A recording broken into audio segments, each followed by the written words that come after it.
Référence en matière de réalité virtuelle, augmentée et de réalisation 3D, Artefacto s'est construit grâce à sa spécialisation dans la conception et la production d'outils de communication.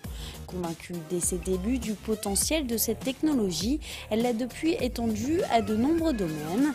Depuis sa création en 1998, l'entreprise s'est tranquillement développée pour réaliser aujourd'hui un chiffre d'affaires de 3 millions d'euros.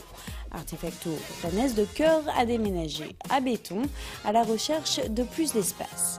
Donc Artefacto est arrivé sur Béton fin d'année dernière, c'est-à-dire décembre 2013. Donc ça fait un peu plus de 6 mois que nous sommes là.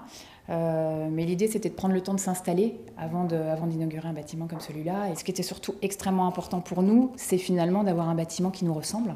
Avec ce bâtiment de 850 mètres carrés, Artefacto a doublé sa surface, une nécessité pour avoir un lieu qui lui ressemble et loger la cinquantaine de collaborateurs qui constituent l'essence même du succès de l'entreprise.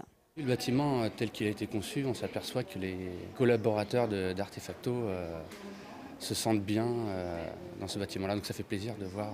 C'est non seulement la concrétisation de ce qu'est l'entreprise, de son cœur de métier, on travaille l'image, on travaille la communication, mais c'est aussi, et je suis particulièrement heureuse pour eux, tout le travail de cette équipe, de tout ce développement qui ne se fait pas d'un coup de baguette magique et qui n'est pas une réalité augmentée mais une réalité bien réelle. Même si l'équipe habite les lieux depuis 6 mois, les dernières retouches se sont faites. Le matin même, un emménagement devenu donc bien réel avec cette inauguration lors de la semaine rennaise du numérique. L'opportunité digitale et le congrès qui était autour de cet événement était complètement en phase avec ce que nous sommes nous, autour de la création numérique. Donc on s'est dit qu'il était assez logique finalement de s'inscrire dans cet événement-là. Et ça s'est fait tout naturellement avec Rennes Métropole. Au-delà de cet aspect un peu symbolique, moi je souhaitais être présent parce que j'ai vu l'aventure d'Artefacto, de Valérie Cotreau se développer ces 10 dernières années sur la métropole. Et on a là vraiment, j'allais dire, un condensé, un concentré des savoir-faire professionnels du territoire dans le domaine du numérique. Et donc je voulais, y compris par ma présence, saluer cette très belle trajectoire et souhaiter un beau développement à cette pépite de l'économie numérique rennaise. Artefacto affirme de plus en plus sa présence sur le marché international, avec notamment un bureau à New York et un apport de 250 000 euros de chiffre d'affaires en 2014.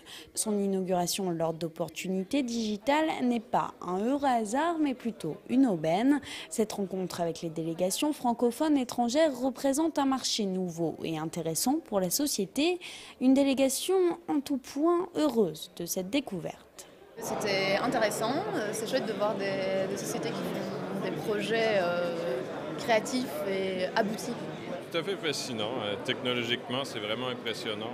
Je ne savais pas vraiment ce qu'était la réalité augmentée, mais là, vraiment, je vois tout le potentiel.